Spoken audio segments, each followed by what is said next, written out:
Hello friends, being আ photographer আমি আজকে একটা ছোট্ট বিষয় নিয়ে কথা বলার জন্য এই ভিডিওটা ক্রিয়েট করছি। অ্যাকচুয়ালি বেশ কিছুদিন ধরেই আমি সোশ্যাল মিডিয়ায় ফেসবুক, ইনস্টা এইসব জায়গায় দেখতে পাচ্ছি যে আমাদেরই কিছু বন্ধুরা যারা ফটোগ্রাফার, সিনেমাটোগ্রাফার বা এরকম রয়েছেন এই প্রফেশনের সঙ্গে যুক্ত, তারা বারবার একটা জিনিস অ্যাপিল করছেন towards the people or towards the clients you can say, কে যেন তাদের সঙ্গে ভালো ব্যবহার করা হয়। আমরাও মানুষ, আমরাও এ করছি, আমরা কাজ করি, করে আমাদের খেতে হয়, আমরা আপনাদের জন্য কাজ করি, তারপরেও আমরা বিভিন্ন জায়গায় খারাপ ব্যবহারের সম্মুখীন হই। এরকম ধরনের কিছু ভিডিও, কিছু মেসেজ বারবার করে আসছে।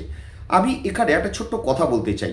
অ্যাকচুয়ালি আমার বন্ধুদেরকেই, যারা ফটোগ্রাফার, সিনেমাটোগ্রাফার, ভিডিওগ্রাফার যারা আছেন, তাদের জন্য এটা আমি স্পেশালি তাদেরকে বলতে চাই যে আমি আজ পর্যন্ত আমার ক্যারিয়ার অলমোস্ট 10 বছর হয়ে গেল প্রায়, আমি আজ পর্যন্ত এরকম কোনো ঘটনার সম্মুখীন হইনি। কোনো ক্লায়েন্ট, কেউ কোনো জায়গায়, আমরা এমন না যে সব জায়গায় সবসময় খুব বড় বড় কাজ করে বেড়াই, এরকম বিভিন্ন সেগমেন্টে, বিভিন্ন সমাজের বিভিন্ন স্তরে বিভিন্ন রকম কাজ আমরা করেছি। আমার সেই কাজ করার অভিজ্ঞতা রয়েছে সব রকমভাবে, সব জায়গায়, সেটা 5 স্টার হোটেলের এসি ব্যাঙ্কোয়েট হল হোক বা কোনো জায়গায় হয়তো একটা নন এসি হলে খুব ছোটো সামান্য কাজ হোক, সেরকম। যদিও এটা কিন্তু আমি বারবার বলে দেবো এখানে যে each and every client is very very important for me. সব ক্লায়েন্টরা কিন্তু আমার কাছে ভীষণ ইম্পর্টেন্ট। সো এরকম বিভিন্ন স্তরে গিয়ে এদের সঙ্গে কাজ করার অভিজ্ঞতা আমার হয়েছে, কিন্তু কোনো জায়গায় আমার কখনো এরকম কোনো অভিজ্ঞতা হয়নি।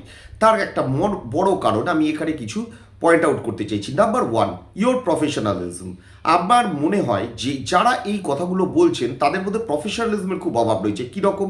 আপনার dressing, how you are look like. আপনি যখন নিজেকে প্রেজেন্ট করছেন, আপনি যখন একটা জায়গায় যাচ্ছেন, নিজেকে প্রেজেন্ট করছেন, তখন আপনার ড্রেসিং কীরকম রয়েছে। ইটস নট ইম্পর্টেন্ট যে আপনাকে জন প্লেয়ারের জামা পরে যেতে হবে, প্রভোক বা অ্যারো বা ভ্যানুসার না পড়লে আপনাকে যাবে না, একদম নয়।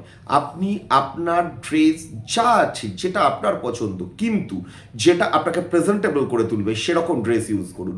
পায়ে জুতো পরে যান। আপনি যদি আজকে আইটি সেক্টরে চাকরি করেন, আপনি বলতে পারবেন যে আইটি সেক্টরে যখন আপনি একটা সেক্টর 5 অফিসে ঢুকবেন, তখন আপনি পায়ে চটি পরে গেলে সেখানে আপনাকে অ্যালাউ করবেন? No, you will be just kicked off. ঠিক তেমনি এখানেও, যেহেতু এটা একটা বিয়ের অনুষ্ঠানে আমি যাচ্ছি, সেখানে আমি একটা চটি পরে পায়ে ফ্যাট করতে করতে ঢুকে যাবো এবং তারপরে গিয়ে আমি এক্সপেক্ট করবো যে সেখানে আমি ভীষণ রেসপেক্ট পাবো, এটা পসিবল নয়। আগে আপনাকে দেখা, how you are presenting yourself, এই জিনিসটা সামনের লোকটির উপর সব থেকে বড় এফেক্ট করে সে আপনাকে সম্মান দেবে কিনা। কারণ সম্মান যদি আপনাকে পেতে হয়, সম্মান আপনাকে আর্ন করতে হবে।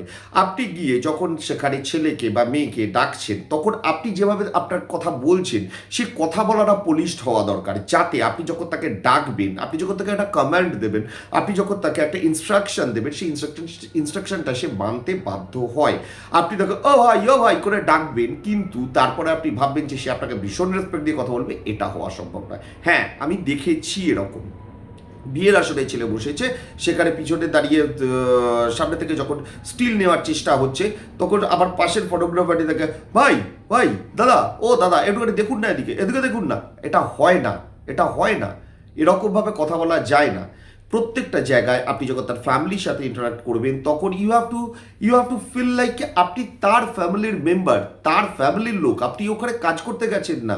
কারণ আমরা যে সেগমেন্টে আমরা কাজ করি, আমরা মানুষের ইমোশনের সাথে জড়িয়ে আছে এরকম একটা জায়গায় কাজ করি। So you have to attach yourself with their emotion. যদি সেটা করতে পারেন, সেখানে কাজ আপনার অবভিয়াসলি ভালো বেরোবে, ভালো বেরোতে বাধ্য। সেই বাড়িতে, সেই ফ্যামিলিতে আপনি একটা রেসপেক্ট পেতে বাধ্য। কারণ আমি নিজে সেটা দেখেছি। কিন্তু আপনি যদি আজকে ভাবেন আপনি অ্যারোগেন্ট বিহেভিয়ার করবেন, আপনি একটা অন্য রকম জগতে থাকবেন, আর আপনার জগতের সাথে এরা তাকে রিলেট করবে, নো, ইটস নট পসিবল।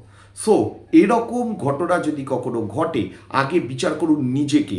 আপনি কি প্রেজেন্টেবল? আপনি কি একটা প্রফেশনাল জায়গায় প্রফেশনালভাবে নিজেকে প্রেজেন্ট করেছেন? না, আপনি করেননি। যেদিন থেকে আপনি এটা করার শুরু করবেন, আমি আপনাকে গ্যারান্টি দিচ্ছি, সেদিন থেকে আপনার সঙ্গে এই সমস্যা কোনো অবস্থাতেই হবে না, আপনাকেও ফেস করতে হবে না। আশা করি ভিডিওটি আপনাদের ভালো লাগবে, এবং যদি কোনো কিছু আপনি আমাদের সঙ্গে ডিফার করেন কোনো ওপিনিয়নে, আমাকে কমেন্টস করে অবশ্যই জানান। Thank you.